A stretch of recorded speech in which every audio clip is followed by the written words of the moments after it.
16. యెహోవా వాక్కు హనానీ కుమారుడైన యేహూకు ప్రత్యక్షమై బయెషాను గూర్చి ఇలాగూ సెలవిచ్చెను. నేను నిన్ను మంటిలో నుండి తీసి హెచ్చింపచేసి ఇశ్రాయేలు వారను నా జనుల మీద నిన్ను అధికారిగా చేసి తిని. అయినను యరొబాము ప్రవర్తించిన ప్రకారము నీవు ప్రవర్తించుచు ఇశ్రాయేలు వారకు నా జనులు పాపము చేయటకు కారకుడవై వారి పాపముల చేత నాకు కోపం పుట్టించి ఉన్నావు. కాబట్టి బయెషా సంతతి వారిని అతని కుటుంబీకులను నేను సమూల ధ్వంసం చేసి నేబాతు కుమారుడైన యరొబాము సంతతి వారికి నేను చేసినట్లు నీ సంతతి వారికి నీ చేయబోచున్నాను. పట్టణమందు చనిపోవు బయెషా సంబంధికులకు కుక్కలు తిన్ను. బీడు భూముల్లో చనిపోవు వాని సంబంధికులను ఆకాశ పక్షులు తిన్ను. నేను బయెషా చేసిన ఇతర కార్యములను గూర్చి అతడు చేసిన వాటి అన్నిటిని గూర్చి అతని బలమును గూర్చి ఇశ్రాయేలు రాజుల వృత్తాంతముల గ్రంథమందు రాయబడి ఉన్నది. బయెషా తన పితరులతో కూడా నిద్రించి తిర్సాలో సమాధి చేయబడెను. అతనికి మారుగా అతని కుమారుడైన ఏలా రాజాయను.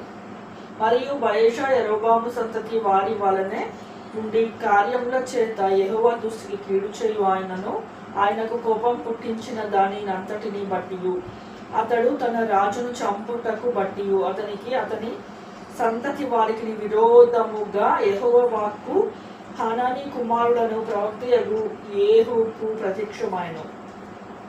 యూదా రాజైన ఆషా ఏలుబడిలో 26వ సంవత్సరమున బయెషా కుమారుడైన ఏలా తీర్పానందు ఇశ్రాయేలు వారినందరినీ ఏలనారంభించి 2 సంవత్సరములు ఏలెను.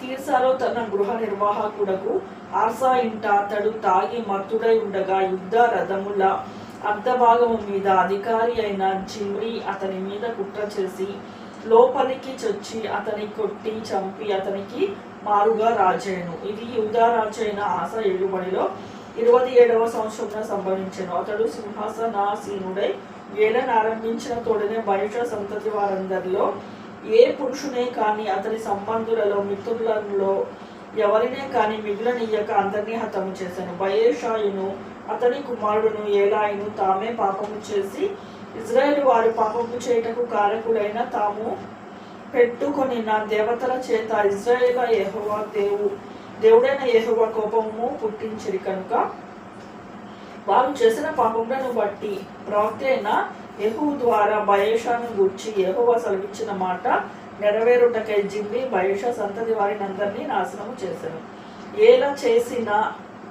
ఏలా చేసిన ఇతర కార్యములను గూర్చి అతడు చేసిన కార్యములన్నిటిని గూర్చి ఇశ్రాయేలు రాజుల వృత్తాంతముల గ్రంథమందు రాయబడి ఉన్నది.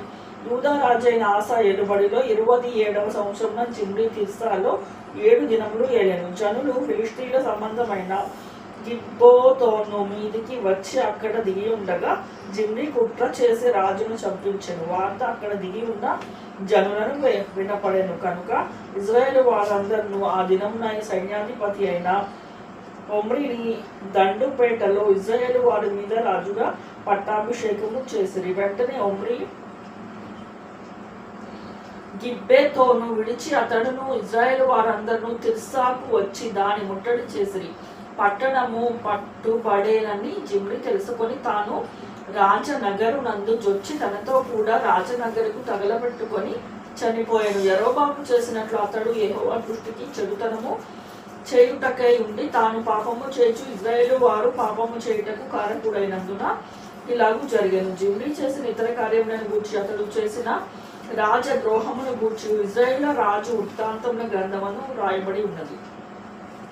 అప్పుడు ఇశ్రాయేలు వారు 2 జట్లుగా విడిపోవు. జనులలో సగము మంది గీనతు కుమారుడైన తిబ్నీని రాజుగా చేయవలెనని అతని పక్షమునకు సగము మంది ఒమ్రీ పక్షమునను చేరిరి. ఒమ్రీ పక్షపు వారు గీనతు కుమారుడైన తిబ్నీ పక్షపు వారిని జయింపగా తిబ్నీ చంపబడెను. ఒమ్రీ రాజాయను. యూదా రాజైన ఆసా ఏలుబడిలో 31వ సంవత్సరమున ఒమ్రీ ఇశ్రాయేలు వారైన రాజై 12 సంవత్సరములు ఏలెను. ఆ 12లో 6 సంవత్సరములు అతడు తీర్పాలో ఏలెను. అతడు షెమెరు నొద్ద షోమ్రోను కొండను 4 మణుల వెండిని కొనుక్కొని ఆ కొండ మీదకి పట్టణం ఒకటి కట్టించి ఆ కొండ యజమానుడైన షెమెరు అనునతని పేరును బట్టి తాను కట్టించిన పట్టణంనకు షోమ్రోను అని పేరు పెట్టాను. ఒమ్రీ యెహోవా దృష్టికి చెడుతనము జరిగించి తన పూర్వీకులందరికంటే మరి దుర్మార్గముగా ప్రవర్తించిన అతడు బెన్నత్తా కుమారుడైన యరొబాము దేని చేత ఇజ్రాయేలు వారికి పాపము చేయుటకై కారకుడైన దేవతలను పెట్టుకొని ఇజ్రాయేలు దేవుడైన యెహోవాకు కోపము పుట్టించినచో దానిని అనుసరించి ప్రవర్తించిన. ఒమ్రీ చేసిన ఇతర కార్యములను గూర్చి అతడు అగుపరిచిన బలమును గూర్చి ఇజ్రాయేలు రాజుల వృత్తాంతం గ్రంథం అందు వ్రాయబడి ఉన్నది. ఒమ్రీ తన పుత్రులతో కూడా నిద్రించి షోమ్రోను సమాధి అందు పాతి పెట్టబడును. అతని కుమారుడైన అహాబు అతనికి మారుగా రాజయ్యను. యూదా రాజైన ఆసా ఏలుబడిలో 38వ సంవత్సరమున ఒమ్రీ కుమారుడైన అహాబు ఇజ్రాయేలు వారైన రాజైన షోమ్రోనులో ఇజ్రాయేలు వారిని 22 సంవత్సరములు ఏలెను.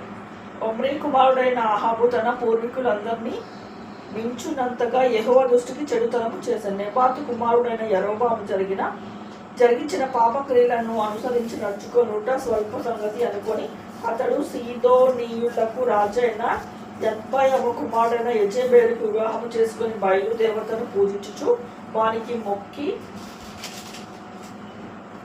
మొక్కుచుండెను. షోమ్రోనులో తాను బయలునకు కట్టించిన మందిరమును బయలునకు ఒక బలిపీఠమును కట్టించెను మరియు అహాబు దేవతా స్తంభం ఒకటి నిలిపెను. ఈ ప్రకారం అహాబు తన పూర్వీకులైన ఇజ్రాయేలు రాజు అందరికంటే ఎక్కువగా పాపం చేసి ఇజ్రాయేళ్ల దేవుడైన యెహోవాకు కోపము పుట్టించెను. అతని దినములలో బెతేలీయుడైన హీయేలు యెరికో పట్టణమును కట్టించెను. అతడు దాని పునాది వేయగా అబీరాములను అతని జ్యేష్ఠ పుత్రుడు చనిపోయాను.